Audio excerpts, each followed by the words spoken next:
congratulations on the brand new EP. It's a great EP. Thank you very much, man. Appreciate that. So I was wondering, for our listeners out there who might not be so aware of your band, tell us a little bit about the band and a little bit about the history of how you guys came together and everything.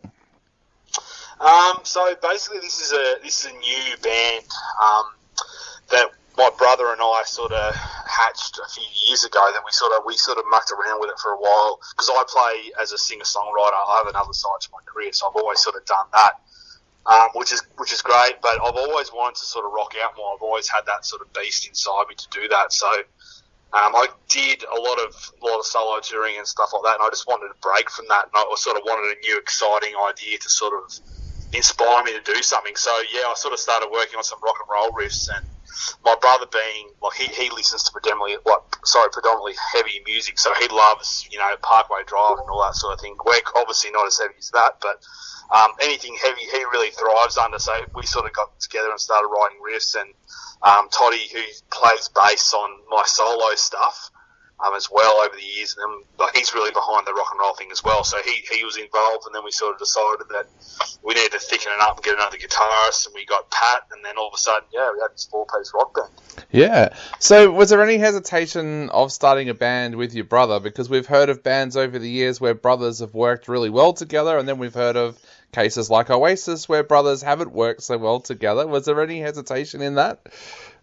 Well, my brother and I, we're pretty close, and we've sort of grown up all the way through together. And we've moved, we both live in Canberra now, we both moved from the coast, and we do clash heads a fair bit, but creatively, it's like that sixth sense thing going on, like most of the time if I throw a riff at him, or throw an idea, if he sort of knows pretty much what's going to work straight away. Yep. It's not like we're mucking around and trying to find that sound, or we just click. I think our brains work very similar musically, so things just work. So, but yeah, we absolutely do clash, because it's not like just asking a question, or you just take things the wrong way when you're brothers, because you sort of know the psyche of each other, and you overthink. So, but yeah, look, we don't have any major dramas. Every now and then we have a little tiff. Yeah. So you mentioned that you both listen to very different music, and that the rest of the band members listen to different music as well. What was that first few times like when you all came together and tried to capture the sound that the band would finally have? Well, yeah, you're definitely right. We all come from very different musical backgrounds, but the whole thing was sort of agreed upon. We just wanted to play really heavy, really tight, heavy riffs that were just basically all locked in, and just sort of like that huge rock sound.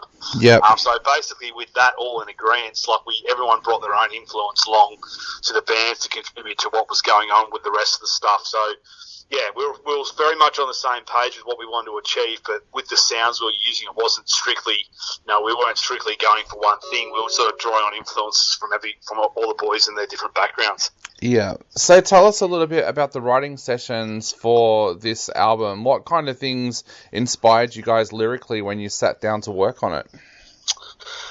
So I write the lyrics for the band, and usually, like with my solo stuff over the years, I've written about common things that are happening in my life, or telling stories and that sort of thing. As a singer-songwriter, that's sort of the road that you tend to go down. But this was sort of more about creating a bit more mystery in the listener's mind. There's a couple of songs that have that storytelling element, that's just always going to shine through with anything that I do, I think. But I think it's just about basically putting something out there that a listener can take as they want, rather than it be a very black and white story, and here it is, rather than, if that makes sense. Yeah. You also worked with a pretty talented team of producers. Tell us a little bit about those producers that you chose to work with, and why you decided to work with those guys.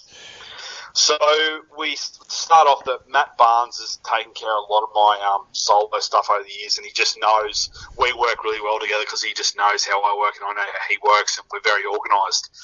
So he's a producer at Studio 68 at his home studio, and he also runs the ANU School of Music Studios, which just had I don't know the exact figure, but like thousands and thousands of dollars of upgrade. It's got a Neve desk, it's got this unbelievable room. So we decided that we'd go in there and make the most out of that beautiful studio, and get the drums in the big room, get that down, do some scratch vocals, and get the shape of the songs down. And then we enlisted the help of Damien Blankley, who's a local Canberra musician and producer who basically is an unbelievable guitarist and knows the rock and roll sound very well and all the guitar tones. So we went to Damo's to do all the guitar stuff because he has 5-6 different amps plus my own and all these pedals and all this gear that mean you can sort of have every guitar sound at your disposal that you'd ever want, because all these plugins that you use in the studio, they're just not the authentic sound. So I'd rather record straight from an amp, and that's the sound dial in, and there we go. And then finally we had Kojo Answer, who's he's a hip hop artist also known as Citizen K. Yeah. I think he brings a really interesting element to it because he comes from a hip hop background, obviously, and produces electronic sort of music, if you will. So having that sort of that advice coming in as well, it just sort of gives you a very well-rounded group of people to work on a record that. Yeah, and we couldn't be more happy with how that worked out, because when you're working with groups like that, it can either go two ways, as you said, like about working with brother. People can butt heads and it just doesn't work, or if everyone continues and everyone's opinions validated and taken on board, I couldn't recommend that more if you find the right people. Yeah, and of course we've been playing the new single on our show as well that features Kay. Tell us a little bit about how you came to that decision to actually feature him on a track as well. So Citizen K, he's a great mate of mine, and we've done a lot of stuff over the years together in all sorts of capacities, and we've both got this mutual love of sort of 90s rock and roll and Rage Against the Machine.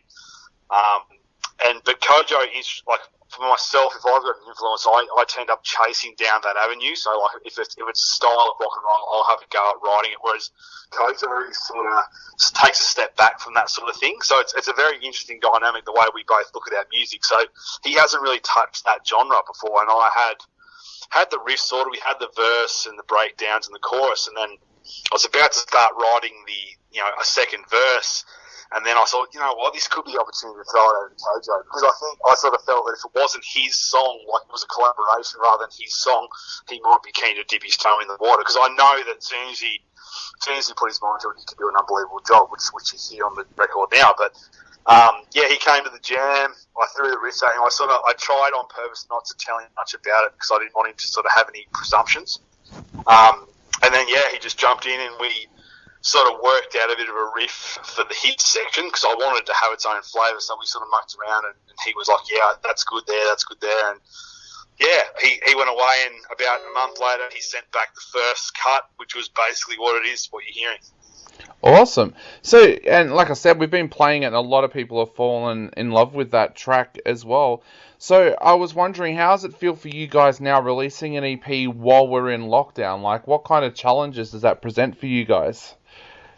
To be perfectly honest, this release has been on the cards for over 12 months. So it's been ready to go, and we've been sitting back, designing the release strategy, getting everything ready, the tour, all that sort of thing, merchandise, basically just wanted to, because obviously it's a new project, I wanted it to explode onto the scene, and then basically for us to have the means to go straight back into the studio, knock out another record, which we've basically written already. And then that was the plan, and to have this sort of happen right now it's really broken our hearts. I've been very down and out over the last couple of weeks, but at the end of the day, there's people out there that are losing everything, and jobs and livelihoods and you name it. So I'm sort of clinging to that and keeping my head held high, but it's just heartbreaking for everyone in this industry. You rely on playing shows, and you rely on basically bringing people together. So it's just a really hard time to be in the game, but it is a relief to have it out, because at least our sound's out there and we can always build on it. But in terms of the release, we've probably, we just haven't achieved the goals that we wanted to, and they were set for a reason and set to be achievable, but it's just when you're in a situation like that, it just can't happen, unfortunately. Yeah, we've been encouraging our listeners out there to get behind bands at the moment who have got albums coming out, and to help them out at this time. How can your fans help you out at the moment? Aside from grabbing a copy of the EP, is there any other way they can help you out? We've actually got a merchandise pack which we've designed. It's basically all the merch we had made for the tour and all that sort of thing that obviously didn't happen. But actually, I lie. We actually did play the first show of the tour in Melbourne on March 14th, which was, we basically were driving back after it and we were like, that was so weird. It was just before everything got really crazy, but basically the word was getting out and we were sort of rocking out, giving everything we had on stage, and then for the crowd to sort of be standing there. They were there purely to show their face of support, which meant the world to us, but no one was in the mood to rock out. So, I'm sorry, getting back to what I was saying. So we've got a merchandise pack which we basically put together with some really cool extras that won't see the light of day unless you actually want to buy a pack. So in the pack you get a shirt, you get a toothbrush, which is a bit left field, but a little bamboo toothbrush, that turned out pretty cool. A bottle opener, you get a copy of the record, a download copy of the record, a copy of the film clip featuring Citizen K, and a digital booklet with all the lyrics from the record. So you get all that for $65 and plus postage, and we can send it straight to your door. Awesome. Well, where can people go to grab that? Because we'll definitely let our listeners know that they can go and grab a copy of that as well. Where can they go to actually grab that pack? If you go on our Facebook page, if you scroll down the page, you'll see a couple of videos that details. There's actually one video with us chatting about what's going on and explaining what we're doing and what it's all about, and then you'll see an online form. You fill that out, and it will come straight to us, and then I'll get it straight in the post. Awesome. Well, Jack, thank you so much for chatting to us today. It's been an absolute pleasure. We do hope that a lot of our listeners do go out and grab Sink Like a Stone, but also grab one of the merch packs as well. So thank you so much for chatting to us today. Mate, no worries. Thanks very much for having me.